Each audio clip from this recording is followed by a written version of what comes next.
vamos a convocar a dos invitados que representan a una playa de cerca de 10.000 cardiólogos en todo el país. Cada vez que golpeamos, como dijimos, la puerta de un consultorio para un chequeo médico o cuando ingresamos a una unidad coronaria a visitar a un familiar, esos cardiólogos que están trabajando ahí encuentran su ámbito de formación y crecimiento en dos instituciones nacionales, que son la Federación Argentina de Cardiología y la Sociedad Argentina de Cardiología.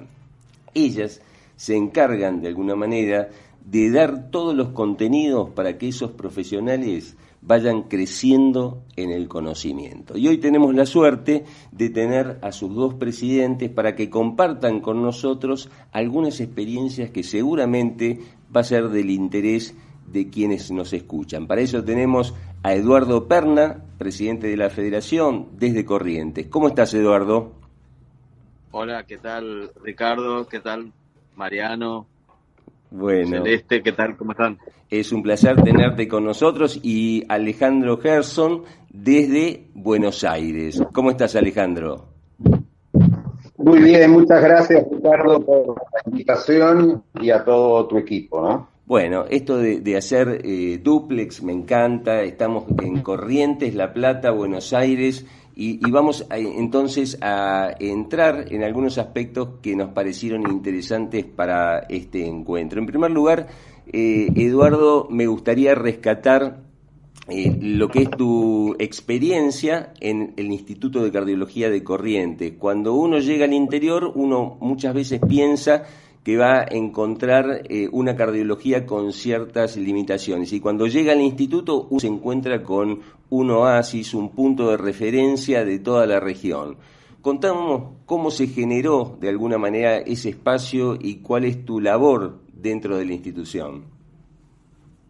Sí, realmente el Instituto de Cardiología representa una oportunidad, en este caso particularmente para los correntinos, porque es un centro de alta complejidad, fundamentalmente dirigido a las afecciones cardiovasculares, pero también cubrimos algún otro tipo de afecciones, como por ejemplo los trasplantes renales, manejamos pacientes con insuficiencia crónica, pacientes que necesitan una asistencia especial en terapia intensiva y fundamentalmente todo lo que sea tratamiento de las arterias coronarias, cirugías cardíacas, y es un centro que convoca pacientes derivados de la región, es decir, de Formosa, de Misiones, de Chaco y de Corrientes, y además, creo que es lo más importante, ha hecho surgir a otros centros en la necesidad de brindar opciones, digamos, de alta complejidad para la región. Particularmente en mi función, yo trabajo en el área de unidad de cuidados intensivos, de cuidados coronarios intensivos, y en el área de insuficiencia cardíaca, que es una división, digamos, relativamente más reciente dentro de todas las especialidades de la cardiología, pero que se dirige a un grupo muy importante de pacientes. Ahora, Eduardo, esa alta complejidad está al servicio no solo de aquellos que tienen cobertura con una obra social, o sea, en alguna oportunidad que he visitado Corrientes me he encontrado también con que ustedes asisten a personas que no tienen ese tipo de cobertura. Sí, eso es muy importante porque digamos que el modelo de atención del Instituto de Cardiología es un modelo muy particular, quizás uno puede decir hasta original en nuestro país, porque tiene un modelo en el cual está sustentado a través del Estado provincial. Entonces, brinda cobertura desde el paciente que tiene cualquier tipo de obra social hasta el paciente que no la tiene, que pertenece a la provincia. Entonces, cualquier persona de Corrientes que tenga cualquier tipo de afección cardiovascular, independiente que tenga capacidad para cubrir una atención médica, recibe exactamente el mismo tratamiento, o sea, cualquier patología, que requiere una cirugía, y esto es muy importante en la población pediátrica porque un área especial del instituto es la atención de pacientes con cardiopatías congénitas que antes tenían que ser derivados a Buenos Aires con todo el problema que representa el desarraigo, ¿no sé?, de esta población y en pacientes Entonces hoy en día puede recibir toda la atención y toda la complejidad mucho más cerca de su casa. Entonces es un modelo muy, digamos, novedoso en cómo se tiene un proceso digamos, de autogestión como un ente autárquico, pero dependiente de. Bien. Y Alejandro, vos trabajás en una institución que de alguna manera es un legado fantástico que nos dejó René Favaloro a toda la comunidad, digamos, argentina, y habiendo estado emparentado con una muestra que fue itinerante por la provincia, rescatando su legado cívico, me imagino lo que para vos debe ser hoy por hoy sentirte profesional de una institución de esas características. ¿Cómo fue tu vivencia en relación a la institución y particularmente si has tenido con vinculación con René Favaloro? Bueno, mira, la Fundación Favaloro diría que es mi segunda casa. Yo estoy ahí desde hace 28 años, o sea, desde que se abrió la fundación yo estoy trabajando ahí. Los primeros 8 años, por supuesto, con la presencia del doctor Favaloro, que nos dejó su impronta, que está escrita en una declaración de principios donde la honestidad, trabajar con pasión, esfuerzo y sacrificio sin límites, no apartarse nunca de la ética. Bueno, el privilegio lo tiene el paciente, eso quedó muy arraigado en nosotros, en todos los que estamos trabajando ahí. Pero para darte una muestra de mi relación con René, me voy a remontar a algunos años previos a mi entrada a la Fundación Favaloro. Yo hice la residencia de cardiología en el Hospital Durán, un hospital municipal de la ciudad de Buenos Aires, y solíamos tener internada en la sala muchos pacientes que requerían cirugía cardiovascular. Eran pacientes que esperaban semanas o meses para una cirugía que nunca llegaba. Bueno, y yo ahí tenía una médica de planta, la doctora, que un día me dice: Alejandro, esta gente no puede estar esperando a...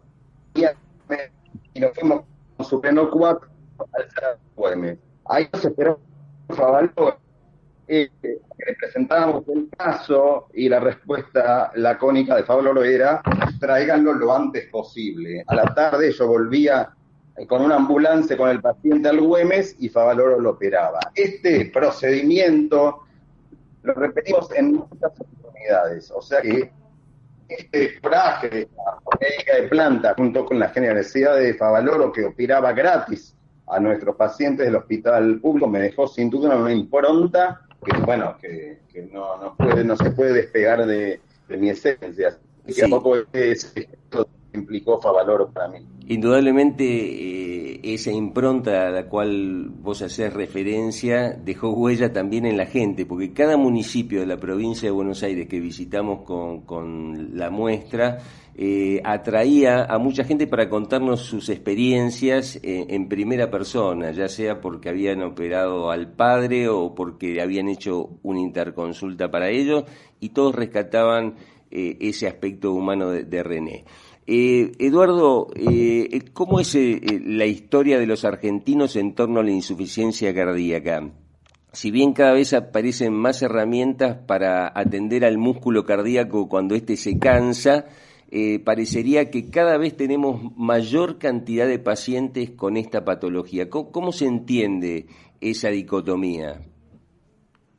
Sí, en realidad todo lo que hacemos por mejorar la supervivencia de un paciente que viva más, tratamos la hipertensión arterial, tratamos adecuadamente el infarto en momentos tempranos, operamos cuando hay que operar, le cambiamos la válvula, pero el paciente evoluciona inexorablemente con pequeñas injurias en el corazón, pequeños daños, que a la larga pasan factura. Y esa factura que pasa con el tiempo es el compromiso en la función cardíaca.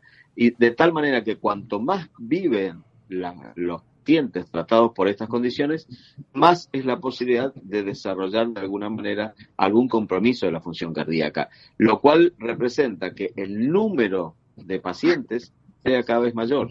Entonces hay una proporción muy grande dentro de la población. Si uno piensa que la prevalencia de insuficiencia cardíaca es decir, afecta 2% de la población, fundamentalmente mayores de 60 años. Entonces hay muchísimos pacientes. Eso sería, digamos, la parte, la mala noticia. Pero ¿cuál es la noticia? La buena noticia es que hoy en día disponemos de muchas opciones terapéuticas y cada año, sobre todo en los últimos 2 o 3 años, han aparecido opciones adicionales, posibilidad de diagnosticar a muchos pacientes, pero también tenemos oportunidades de intervenir y darle una posibilidad de mejorar de vida, pensando que esto fundamentalmente afecta a pacientes, porque limita cuando hacen una actividad, cuando caminan, que se cansan, que les falta el aire, cuando suben una escalera. Entonces, esa limitación puede ser corregida con la intervención, pero es, digamos, el costo que pagamos por el buen tratamiento que hacemos de todas las afecciones cardiovasculares. De alguna manera vivimos más, pero a mayor riesgo de que aparezcan este tipo de enfermedades. Y Alejandro, respecto de lo que es específicamente las enfermedades de las arterias coronarias, que sabemos que afectan a un número muy significativo de la población, existen algunas poblaciones que a veces se descuidan porque uno considera que corren menos riesgo, y hoy tenemos cierto grado de incertidumbre al respecto, como es el caso de los jóvenes o es el caso de las mujeres. ¿Cuál es tu perspectiva al respecto? Bien, con respecto a la enfermedad coronaria en la mujer, diría que en general la prevalencia es menor que en el hombre, se iguala después de los 70 años. Y la enfermedad coronaria en las mujeres suele empezar 10 años más tarde que en los hombres. Pero cualquiera sea la edad que se considera la enfermedad coronaria, sigue siendo la principal causa de muerte en las mujeres, aún a los 40 años. Las mujeres suelen percibir mayor riesgo con las enfermedades ginecológicas y se las controlan con más frecuencia, se hacen más chequeo de mama, Papa Nicolau, pero digamos que la mortalidad por estas causas es del 4% y por enfermedad cardiovascular es del 40%. Así que ese sería un primer concepto. El otro tema es que las mujeres tardan más tiempo en consultar y los médicos tardamos también más tiempo en hacer el diagnóstico cuando evaluamos a una mujer. ¿A qué se debe esto? Las mujeres suelen tener síntomas más inespecíficos, tienen un dolor de pecho cuando consultan es más atípico, entonces a veces nosotros encontramos que tiene un dolor más persistente, más refractario al tratamiento. Los factores desencadenantes pueden ser distintos, suelen ser el estrés o situaciones angustiantes, y eso hace que muchas veces la misma paciente minimice el síntoma o no lo asocie con la enfermedad cardiovascular, y muchas veces los profesionales hacemos lo mismo. O sea que debemos comenzar, diría, por escuchar e interrogar de manera diferente a una mujer cuando sospechamos una enfermedad coronaria. También otro problema es que tenemos que se suelen subutilizar recursos y terapéutica en la mujer porque no se sospecha la enfermedad.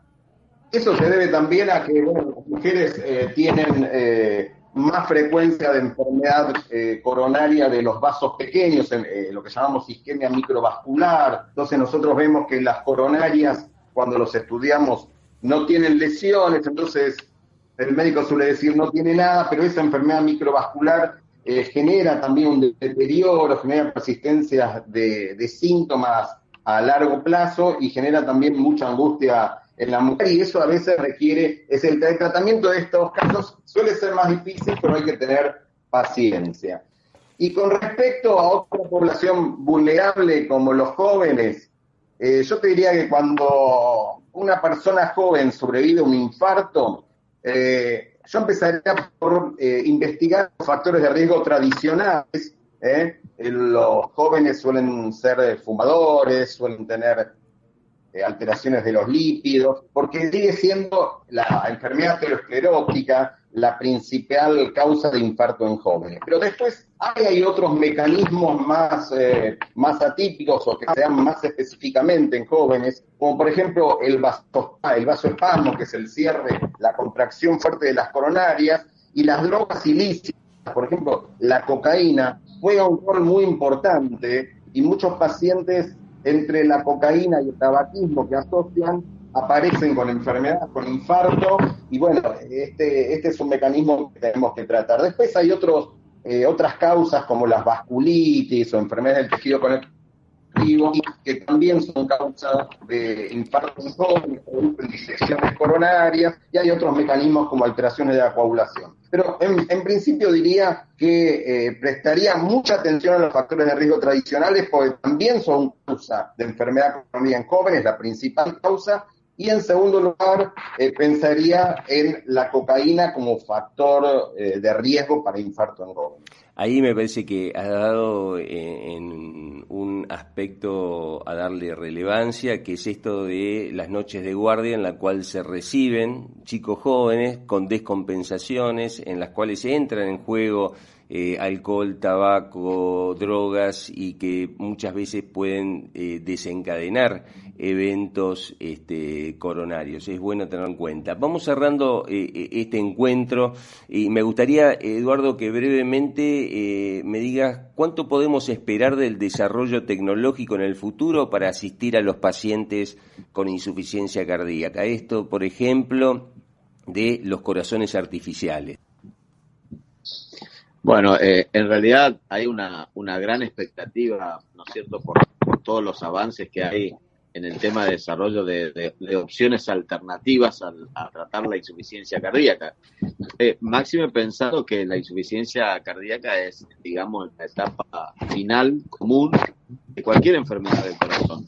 Entonces, y una de las opciones del tratamiento es el trasplante cardíaco, pero el trasplante cardíaco tiene un techo, y tiene un techo que está vinculado fundamentalmente con la disponibilidad de donación de órganos, y aprovechando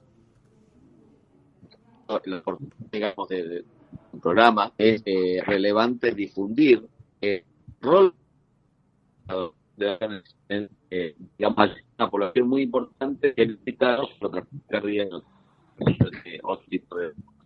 Esta es, digamos, la opción que dentro de la complejidad sería muy buena opción. Con este techo en la disponibilidad, uno tiene que echar mano a alternativas, y hay muchísimas alternativas que incluyen las asistencias del corazón, se llaman asistencias ventriculares mecánicas.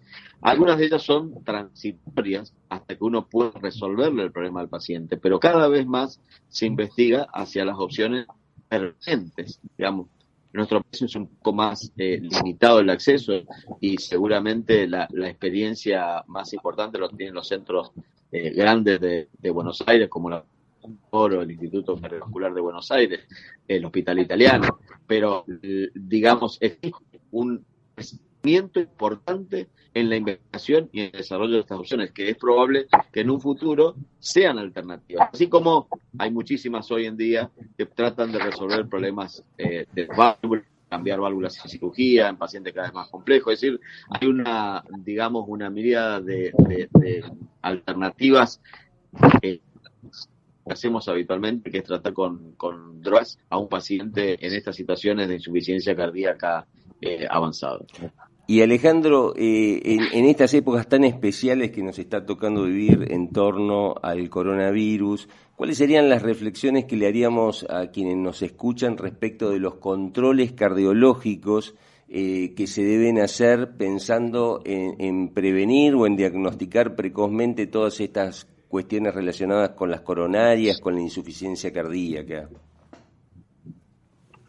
Bien, tenemos que pensar que prevenir prevención, son controles de salud periódicos que nos van a permitir a nosotros, ¿qué cosa? Detectar en forma temprana las enfermedades o corregir algunos factores de riesgo. A veces una consulta a tiempo permite un diagnóstico temprano y mejora el pronóstico con menos complicaciones. Nosotros lo que vimos ahora con el coronavirus el año pasado es una caída muy importante de las consultas. Y eso se tradujo en aumento del número de pacientes que tuvieron infarto y el número de pacientes que murieron en la casa. O sea, es muy importante la prevención. Y para el paciente con enfermedades crónicas, por supuesto que también mantener el control y la adherencia al tratamiento. Entonces, si vos me preguntas cuándo hay que hacerse un chequeo cardiovascular, yo te diría, bueno, siempre que se pueda. Esto va a variar en las distintas poblaciones. Por ejemplo, si una persona va a practicar un deporte en forma continua, mi recomendación es que debería ir a un médico con experiencia.